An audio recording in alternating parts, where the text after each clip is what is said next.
अजिबात कडू न लागणारी आणि नको नको म्हणणारे आवडीने मागून खातील अशी ही चटपटीत भरली कारली तुम्ही सुद्धा नक्की करून बघा। 1 ते 3 दिवस चांगले टिकतात, म्हणजे प्रवासाला सुद्धा नेऊ शकता।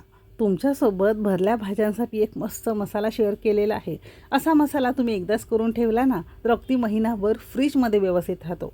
अगदी आयत्या वेळेस कोणती भरली भाजी यापासून तयार करता येईल हे सगळं या व्हिडिओमध्ये दाखवलेलं आहे, म्हणून व्हिडिओ शेवटपर्यंत बघा। जर रेसिपी आवडली तर लाईक करा, चॅनलवर नवीन असाल सबस्क्राईब करून बाजूचं बेल आयकन नक्की क्लिक करा। चला तर मग सुरुवात करूया।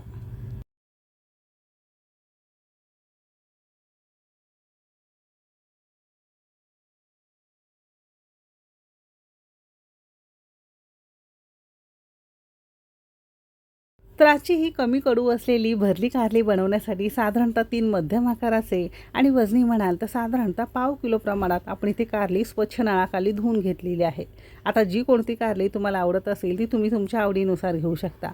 थोड्याशा हलका पोपटी रंगावर छोटी छोटी कारली मिळतात तर ती सुद्धा छान लागते। आता घरातलं सालणी असतं ना बटाट्याचं, त्याने अगदी हलक्या हलक्या हाताने जितकं वरसेवर साल निघतं तितकं आपल्याला कारल्याचं काढून घ्यायचं आहे, कारण यामुळे ना थोडाफार कडूपणा भाजीला येतो। जर हलकासा कडूपणा आवडत असेल तर असंच ठेवलं तरी सुद्धा चालू शकेल। जर देठांचा वरचा खालचा भाग काढून टाकायचा असेल तर ते सुद्धा तुम्ही करू शकता। आता भरल्या कारल्यांसाठी एक तर मोठी कारली असेल त्याचे छोटे छोटे तुकडे करून मधून चिरून घेऊ शकता। अशी ही मीडियम आकाराची कारली असेल तर मधून तुम्ही चिरून घेऊ शकता। आता आपल्याला या कारल्यामध्ये ना मसाला भरायचा आहे। त्यातल्या आतलं गराचा भाग असो सुरीने चमचाने किंवा हाताने असा हा आपल्याला काढून टाकायचा आहे। जर अगदी कोवळा भाग असेल तर असंच ठेवून द्यायचा आहे, फक्त वरसेवर थोडासा मसाला भरण्यासाठी जागा करायची। आता माझ्या या कारल्यामध्ये ना थोड्याशा निभार आणि 2 दिवसापूर्वी फ्रीजमध्ये आणून ठेवल्यामुळे कारलं थोडंसं पिकलेलं आहे, तर यातला सगळा असा भाग काढून टाकला आहे। तुमची कोळी कोळी कारली असेल ना तर अगदी वरसेवर थोडासा गर काढून टाकायचा आहे आणि सेम पद्धतीने उरलेल्या 3ही कारल्याचे आपण असे हे गर आतले काढून घेतलेले आहेत। आता दुसऱ्या बाजूला काय केलंय, गॅसवर एखाद्या टोपामध्ये व्यवस्थित कारली बुडतील इतपत यामध्ये पाणी घालून मोठ्या आचेवर छानाला उकळी आणलेली आहे। आता उकळी आली की यामध्ये अगदी पाव चमचा हळद घेतलेली आहे आणि अर्धा चमचा आपण यामध्ये मीठ घेतलेलं आहे।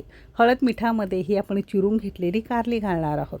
याने काय होतं माहिती आहे का, यातला जो काही कडूपणा असतो बऱ्यापैकी निघून जातो आणि कारली मऊ सुद्धा पडतात। म्हणजे तुम्ही जरी मसाला घालून भाजली ना तर ती करपण्याची शक्यता तितकीशी कमी असते, म्हणून या पद्धतीने असं हे आपल्याला करून घेणं गरजेचं आहे। जर असं करायचं नसेल तर वरण भात असा वगैरे टोप लावताना वरच्या बाजूला प्लेटमध्ये तुम्ही ही कारली अशी चिरून वाफवून घेऊ शकता, तसं सुद्धा चालू शकेल किंवा असं सुद्धा करता येईल। आता साधारणतः मोठ्याचे वरस एक 5-6 मिनिटं आपण ही कारली थोडीशी शिजवून घेतलेली आहे। हलकासा रंग बदलतो, थोडीशी नरम पडतात।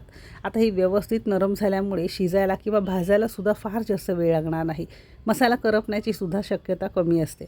अशी ही कारली आपण सुरुवातीला वाफवून एखाद्या ताटावर काढून थोडीशी गार करायला बाजूला ठेवून देणार आहोत। आता कारली थोडीशी गार होईपर्यंत पटकन ना भरल्या भाज्यांसाठी असं एक मस्त मसाला तयार करणार आहोत। असा मसाला तुम्ही एकदाच तयार केला की फ्रीजमध्ये अगदी महिनाभर व्यवस्थित राहतो। अगदी आयत्या वेळेस कोणत्याही भरल्या भाज्यांना वापरू शकता। त्यासाठी गॅसवर एखादी कढई गरम करत ठेवायची। हलकीशी कढई गरम झाली की यामध्ये मेजरिंग कपने अर्धा कप आणि वजनी म्हणाल तर साधारणतः 100 ग्राम प्रमाणात कच्चे शेंगदाणे घेतलेले आहेत। आता बऱ्याच मंडळींना शेंगदाणा चालत नाही, ॲसिडिटी होते किंवा बरेचसे काही प्रॉब्लेम्स असू शकतात, तर त्यासाठी तुम्ही इथे डाळवंसुद्धा घेऊन असंही भाजून वापरू शकता।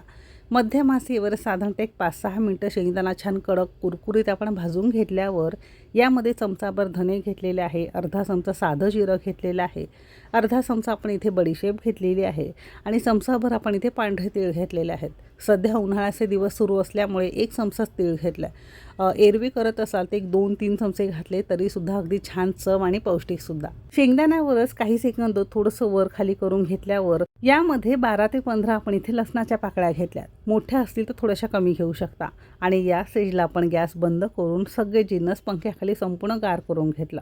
गार झाल्यावर स्वच्छ कोरड्या मिक्सरच्या भांड्यामध्ये आपण हे काढून घेतलं। पटकन मसाला वापरणार असाल तर थोडंसं ओलं भांडं असेल तरीसुद्धा चालू शकेल, पण स्टोअर करायचं असेल तर स्वच्छ आणि कोरडं भांडं असावं। आता हे संपूर्ण गार केलेलं आहे इतकं लक्षात ठेवायचं आहे। आता यामध्ये चमचाभर आपण इथे कोल्हापूरचा आपला घाटी मसाला किंवा कांदा लसूण मसाला म्हणताना ते घेतलेला आहे। ऑथेंटिक चटणी मसाला आहे। अगदी पाव चमचा हळद घेतलेली आहे आणि चमचाभर आपण यामध्ये गुळाची पावडर घेतलेली आहे। तुम्हाला हवं असेल तर गुळ बारीक चिरून चमचाभर किंवा आवडीप्रमाणे वापरू शकता। जर नसेल गोड आवडत तर स्किप करू शकता। अर्धा चमचा किंवा चवीपुरतं मीठ घातलेलं आहे. आता हे सगळे जिन्नस मिक्सरला थोडेसे जाडसर मिक्सर चालू बंद करत असं हे छान फिरवून घेतलं. असा हा मसाला कोणत्याही भरल्या भाज्यांसाठी तुम्ही वापरू शकता. भरले बटाटे झाले, भरली तोंडली झाली, भरलं दोडकं झालं, भरली तोंडली असेल किंवा भरली वांगी असेल ना, अगदी कोणत्याही प्रकारच्या भरल्या भाज्यांना तुम्ही हा मसाला वापरू शकता. जॉब वुमन असाल किंवा तुम्हाला खूप घाईची वेळ असेल, फटाफट स्वयंपाक करायचा असेल, तर भरल्या भाज्यांसाठी असा हा मसाला तुम्ही नक्की करून बघा. अगदी झटपट चविष्ट भाज्या तयार होतात. आता हाच मसाला वापरून आपण मस्त भरली कारली तयार करणार आहोत. आता 3 वांग्यांना पुरेल इतका एक साधारणतः कपभर आपण हा मसाला घेतलेला आहे. अर्धा यातला उरलेला आपण फ्रीजमध्ये ठेवून देणार आहोत. इतका मसाला साधारणतः अर्धा किलो भाजीसाठी व्यवस्थित पुरू शकतो. आता या मसाल्यामध्ये आपण सगळं वापरल्यामुळे वेगळं तुम्हाला वरून वापरावं लागत नाही. मीठ कमी वाटत असेल थोडंसं मीठ वरून घालू शकता. आणि एक सांगायचं राहिलं, ज्यांच्याकडे कोल्हापूरचा घाटी मसाला नसेल तर साठवणीचं कोणतंही तिखट तुम्ही तुमच्या आवडीनुसार घालू शकता. आणि अगदी प्रत्येक कोणत्याही भाज्यांसाठी सेम पद्धतीने चिरून तुम्ही हा मसाला भरून भाज्या तयार करू शकता. आणि कारल्यामध्ये मसाला भरताना किंवा कोणत्याही भाज्यांमध्ये मसाला भरताना हाताने छान दाब देऊन आपल्याला हा मसाला भरायचा आहे, म्हणजे जेणेकरून यातला मसाला बाहेर येत नाही. अशी ही 3ही कारल्यांमध्ये हा मसाला आपण भरून घेतलेला आहे. आता सेम कढईमध्ये एक अर्धी पळी आपण तेल घेतलं आहे. तेल हलकंसं गरम झालं की छान याला कढईमध्ये आपण पसरून घेणार आहोत. तेल हलकंसं गरम झालं की 3ही कारली आपण यामध्ये थोड्या थोड्या अंतरावर पसरून घालणार आहोत.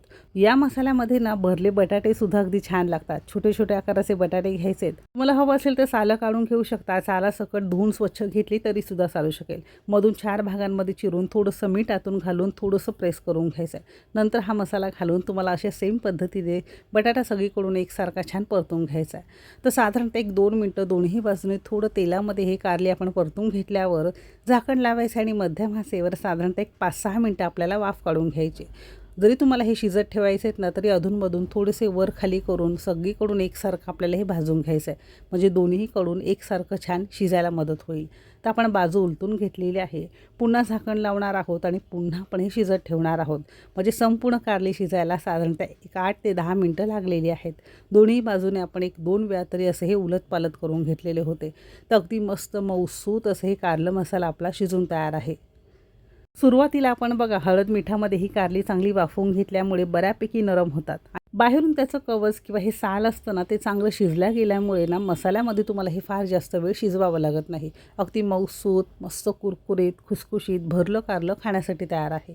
एक थेंबही पाण्याचा उपयोग मसाल्यामध्ये न केल्यामुळे हे मसाला कारलं साधारणतः 1-2 दिवस व्यवस्थित राहतं. फ्रीजमध्ये अगदी 5-6 दिवस तुम्ही स्टोअर करून ठेवू शकता. प्रवासाला नेण्यासाठी एकदम बेस्ट आहे.